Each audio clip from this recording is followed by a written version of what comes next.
1 Tawari pasal 15. Tabut dipindahkan ke Yerusalem. Daud membuat bagi dirinya gedung-gedung di kota Daud.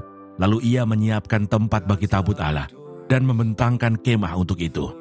Ketika itu berkatalah Daud, "Janganlah ada yang mengangkat tabut Allah selain dari orang Lewi, sebab merekalah yang dipilih Tuhan untuk mengangkat tabut Tuhan dan untuk menyelenggarakannya sampai selama-lamanya." Kemudian Daud mengumpulkan segenap Israel ke Yerusalem untuk mengangkut tabut Tuhan ke tempat yang telah disiapkannya untuk itu. Daud mengumpulkan Bani Harun dan orang Lewi.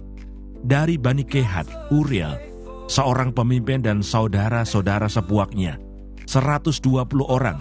Dari Bani Merari, Asaya, seorang pemimpin dan saudara-saudara sepuaknya, 220 orang.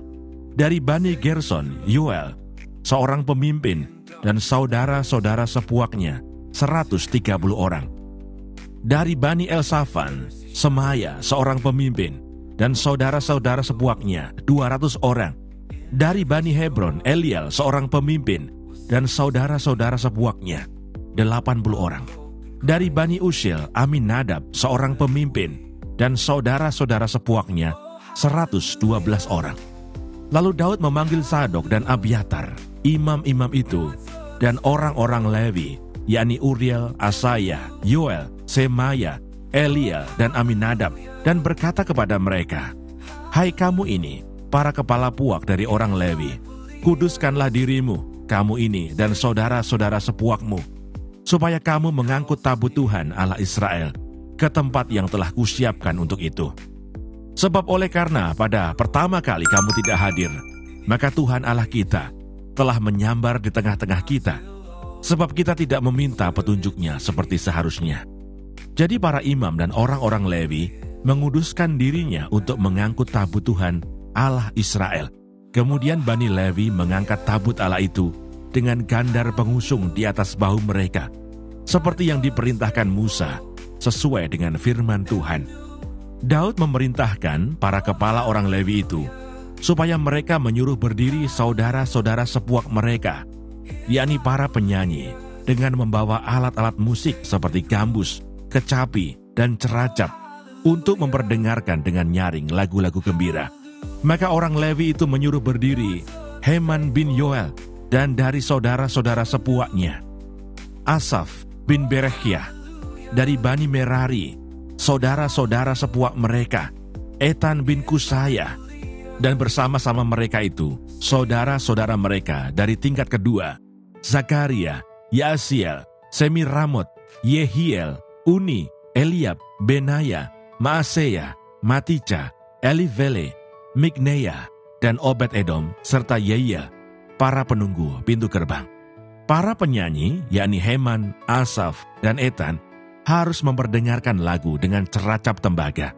Zakaria, Asiel, Semiramot, Yehiel, Uni, Eliab, Maaseya, Benaya harus memainkan gambus yang tinggi nadanya.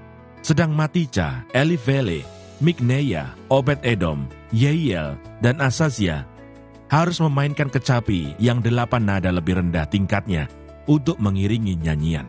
Kenanya, pemimpin orang Lewi, mendapat tugas pengangkutan. Ia mengepalai pengangkutan, sebab ia paham dalam hal itu.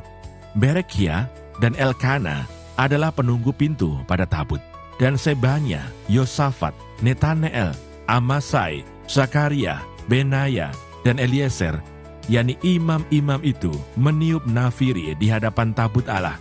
Sedang Obed, Edom, dan Yehia adalah penunggu pintu pada tabut itu. Maka Daud dan para tua-tua Israel dan para pemimpin pasukan 1000 pergi untuk mengangkut tabut perjanjian Tuhan itu dari rumah Obed-Edom dengan sukacita. Dan oleh karena Allah menolong orang Lewi yang mengangkat tabut perjanjian Tuhan itu, maka dipersembahkanlah 7 ekor lembu jantan dan 7 ekor domba jantan. Daud memakai jubah dari kain lenan halus. Juga segala orang Lewi yang mengangkat tabut itu dan para penyanyi, dan Kenanya yang mengepalai pengangkutan dan para penyanyi. Daud juga memakai baju efod dari kain lenan. Seluruh orang Israel mengangkut tabut perjanjian Tuhan itu dengan diiringi sorak dan bunyi sangkakala. nafiri, dan ceracap sambil memperdengarkan permainan gambus dan kecapi. Ketika tabut perjanjian Tuhan itu sampai ke kota Daud, maka Mikal, anak perempuan Saul, menjenguk dari jendela, lalu melihat Raja Saul melompat-lompat dan menari-nari. Sebab itu ia memandang rendah Daud dalam hatinya.